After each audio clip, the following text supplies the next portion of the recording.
रात को 2:30 बजे शशिकांत के मोबाइल की घंटी बजी और नींद में ही उसने वह फ़ोन उठाया। सामने से उसे फैक्ट्री के सिक्योरिटी हेड राहुल की आवाज़ आई। वह डरा हुआ था और सिर्फ 3 ही लफ्ज़ बोल पाया, फैक्ट्री, भूत, आत्मा। उसके बाद एक दर्द भरी चीख के साथ कॉल कट गया। शशिकांत की नींद पल भर में ही उड़ गई। उसे समझ में नहीं आ रहा था कि अब क्या करूं। बचपन में ही उसकी माँ उसे जन्म देते वक्त गुजर गई। उसके बाद उसके पिताजी ने उसे पढ़ाई के लिए विदेश भेज दिया था और अब पिताजी की मौत के बाद बस एक दिन पहले ही उसने विरासत में मिली फैक्ट्री की जिम्मेदारी संभाली थी। उस फ़ोन के बाद उसने तुरंत ही फैक्ट्री मैनेजर विश्वास को फ़ोन लगा के फैक्ट्री पर बुलाया और खुद भी फैक्ट्री की ओर निकल पड़ा। वो दोनों जब फैक्ट्री में पहुंचे तब उन्हें मेन गेट का गार्ड कहीं नज़र नहीं आया, पर शशिकांत की आंखें बस राहुल को ढूंढ रही थी, जिसकी दर्दनाक चीख उसके दिमाग में अभी भी गूंज रही थी। शशिकांत ने विश्वास को कहा कि तुम पुलिस को कॉल करो और फैक्ट्री के आगे वाले हिस्से को देखो, तब तक मैं गोदाम में चेक करता हूँ। जब शशिकांत गोदाम में पहुंचा तब उसने देखा कि वहाँ पर राहुल ज़मीन पर शांत पड़ा था, लेकिन उसकी सांस अभी भी चल रही थी, पर शरीर से कोई हलचल नहीं कर पा रहा था, मानो उसने कोई भयानक चीज़ देख ली हो। उस वक्त शशिकांत ने एक और दर्द भरी चीख सुनी, जिससे उसका कलेजा कांप उठा। वह चीख थी मैनेजर विश्वास की। शशिकांत ने सरपट दौड़ लगाई और फैक्ट्री में जाके देखा कि तब वह डरा हुआ था। विश्वास बाथरूम में एक कोने में बैठकर रो रहा था और बार बार एक ही लाइन बोल रहा था, वह वापस आ गई, वह वापस आ गई, अब वह किसी को नहीं छोड़ेगी, सब मरेंगे, सब मरेंगे। वह मानसिक संतुलन खो बैठा था। तब तक एम्बुलेंस और पुलिस आ चुकी थी।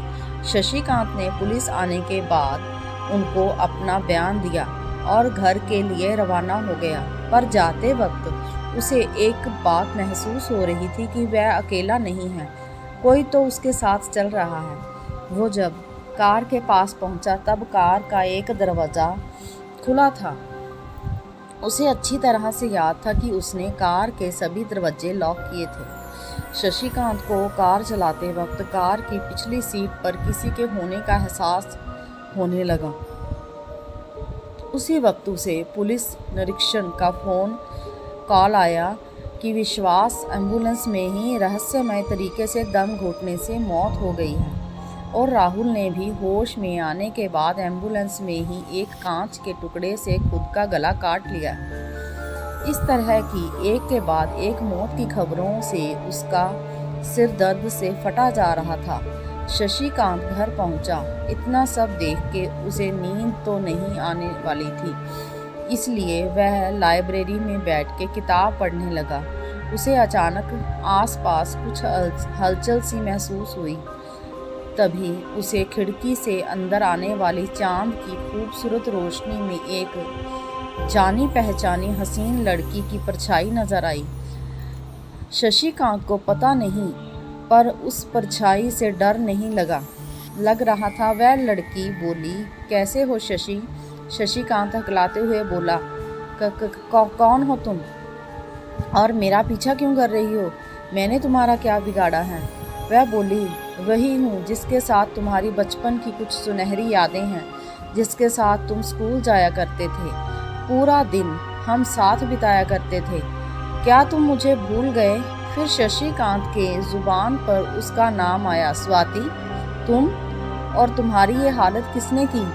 फिर स्वाति अपनी कहानी बताई। वह बोली, मेरे पिताजी तुम्हारे पिताजी की फैक्ट्री में काम करते थे। एक दिन वह देर रात को पूरा हिसाब किताब निपटाकर घर के लिए निकल रहे थे, पर जाने से पहले आखिरी बार फैक्ट्री के एक चक्कर लगाने के लिए गोडाउन में पहुंचे तो उन्होंने वहां कुछ नए बॉक्स दिखे, जिन पर कंपनी का लेबल नहीं था। उन्होंने वह खोल के देखे तो उसमें अफीम और नशीले पदार्थ थे। किसी की आवाज़ सुन के वह वहीं छुप गए। तो वहाँ तुम्हारे पापा और कंपनी के डायरेक्टर आए थे। तब मेरे पिताजी को पता चला कि कंपनी में ड्रग्स का काला कारोबार होता है। उन्होंने पिताजी को उस रात पकड़ लिया और मार के कंपनी के पिछले गोदाम में दफना दिया। मरने से पहले मेरे पापा ने ये बात मुझे बता दी थी और जब मैं पुलिस को लेकर कंपनी में पहुंची, लेकिन पुलिस भी उनके साथ मिली हुई थी। उन्होंने मेरी इज्जत के साथ खेलकर मुझे भी उसी ज़मीन में दफना दिया जहां पर मेरे पापा को दफनाया था।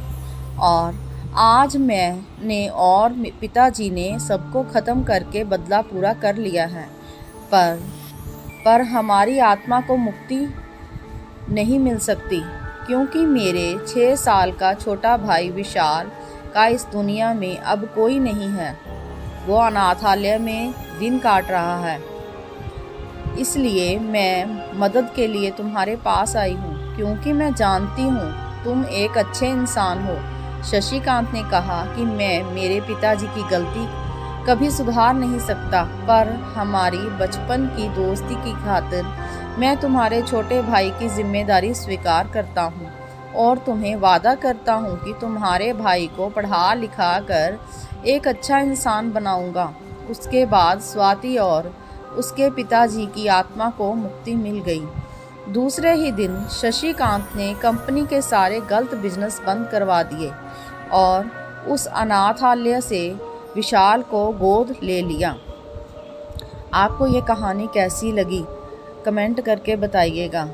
कृपया चैनल को सब्सक्राइब करें, लाइक और शेयर भी करें। ऐसी ही कहानियाँ लेकर फिर मिलेंगे। धन्यवाद।